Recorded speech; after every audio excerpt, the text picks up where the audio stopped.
maalmo ka hor waxa aan tabinay inay gudaha Soomaaliya dalalka Imaaraadka Carabta iyo Masar ka qoranayaan ciidan cusub oo ay ugu talagaleen ku fushadaan danahooda siyaasadeed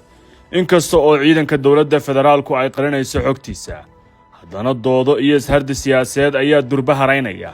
kaasoo ka imaanaya dalalka reer galbeedka iyo kuwa geeska Afrika oo saameyn ku leh xaaladda gudaha ee dalkan ka soo kabanaya dagaalada muddada dheer ah sida aan ogaanay toddobaadkii la soo dhaafay tiro ka badan 1600 oo askari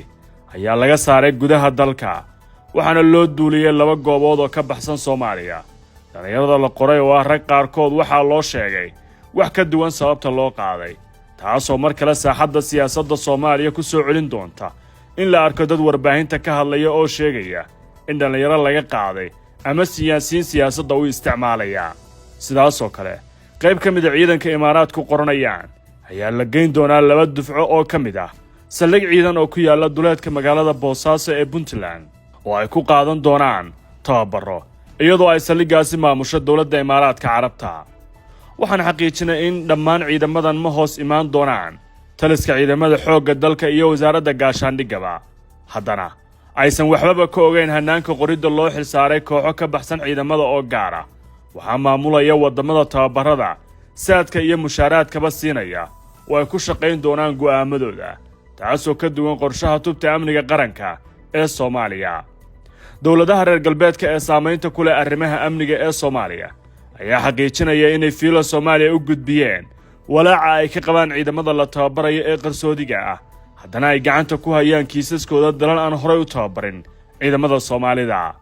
hanaanka qoridda ciidamadan halka lagu tababarayo ujeedada iyo cidda maamulaysa ayaa qaarkood ay dood ka soo celiyeen taasoo haddii aysan fiilo Soomaaliya u helin ka muquurasho ama jawaab cad ay ku noqon karto inay la kulanto mid ka mid ah caqabadihii xukunkii farmaajo kala kulmay dawladaha reer galbeedka markii uu madaxweynaha Eritrea ka dalbaday inuu u tababaro in ka badan 4500 oo askari sidaas oo kale qaar ka mid ah wadamada tababara ama saameynta ku leh galka amniga ee Soomaaliya ayaa ka walaacsan qorshahan oo qaarkood si hoose ugu sheegeen madaxda Soomaalida inuu yahay mid danahooda saameyn ku yeelan doona November 2020 ayaan tabinay warbixin ay qortay warbaahinta u janjeerta Qaahira taas oo cadeynaysa in Masar iyo Imaaraadka oo hadda isla xulafaa ay xoogga saarayaan sidii Soomaaliya ay uga saari lahaayeen dalalka ay u arkaan inay danahooda bariga dhexe iyo geeskaba caqabad ku noqon karaan ama ka saameyn bantaan oo ah Qatar iyo Turkiga taasoo hadda la aaminsan yahay qorshihiisu uu socdo bilowgii bishii Luulyo ee sanadkan warbaahinta Al Jazeera oo xiganaysa ila sirdoon ayaa tabisay in saldhigga Turkiga ee Muqdisho ay isku dayday dawladda Masar inay basaasto iyadoo kala dhex gashay warisgaarsiinta saldhiggaasi loo qabto siro aysan Qaahira haysan balse Ankara si shacab xasan uga hadlin dhacdadaas ilaa maantadan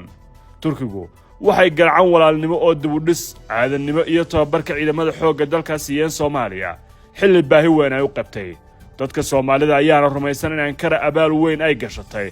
qorshaha istaraatiijiyadda geeska ee Turkigu ka leeyeen ayaa la aaminsan yahay in Soomaaliya xasiloon oo awood ahaan isku filan ay muhiim u tahay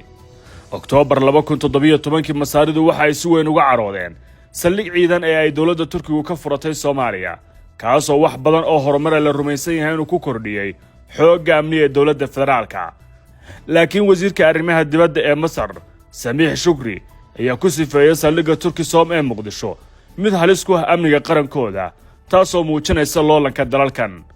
xog hordhaca ayaa hadda tabinaysa inay Qaahira rajeynayso inay saldhig ciidan ka hesho mid ka mid ah deegaanada dhaca xeebaha gobolka Shabeellaha Hoose ee Koonfur Galbeed taasoo ay la kaashanayso Ismaaciil Cumar Geelle oo cadaadis ku saaraya madaxweyne Xasan Sheekh May 2021 iyo Febraayo 2022 ayay Geelle iyo Cabdifatax Siisi ka wada hadleen in gudaha Jabuuti saldhig laga siiyo Qaahira laakiin Jabuuti ayaa ka wareegtay fulinta damacaas inkastoo ay hadda doonayso inay Muqdisho siiso saldhigaasi Masaarida kuloolanka Soomaaliya iyo arrimaha Masaarida waxa sidoo kale iyana ku foogan dawladda Ethiopia oo ay Masar isku hayaan biyaha wabiga Niilka inkastoo dhawaan xiriirka Muqdisho iyo Addis Ababa la sheegay la caadiyeenayo haddana sida muuqata Addis Ababa kuma qanacsana mana soo dhaweyn karaan qorshe kasta oo ay Masar ciidan uga dhisanayso koonfurta dalka Soomaaliya ama ay ku helayso saldhig military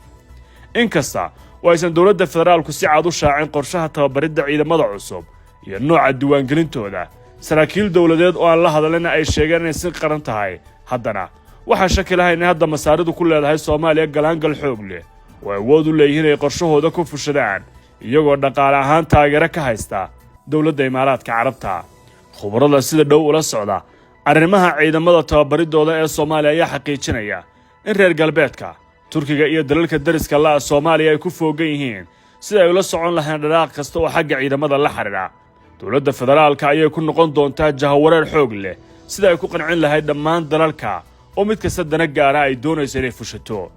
qaar ka mid ah saaxiibada madaxweynaha ee difaacaya go'aanada siyaasadeed iyo kuwa amniga la xiriira oo ay ku jiraan ishaysiga dalalka ayaa leh madaxweynuhu waxa uu awood u leeyahay inuu si isku mid ah u qanciyo dalal ishaysta ama isdiidan qolo kastana ay danahooda Soomaaliya si fudud ula fushan karto laakiin qaar ka mid ah dadka dhalalaya siyaasadda dawladda ayaa leh tallaabooyinka hadda waxay la mid yihiin kuwa aan laga lahayn aragti xilligaas dhaafsan ama bisad iyo jiir hal goob lagu wada hayo taas oo aan sahal ahayn ma ogtahay application-ka Baysi inuu kuu fududeynayo inaad lacag u diri karto ehelkaaga adigoo isticmaalaya telefoonkaaga gacanta Baysi waxa isticmaali kara dadka ku nool Yurub iyo Ameerika haddaba kala soo deg App Store-ka ama Play Store-ka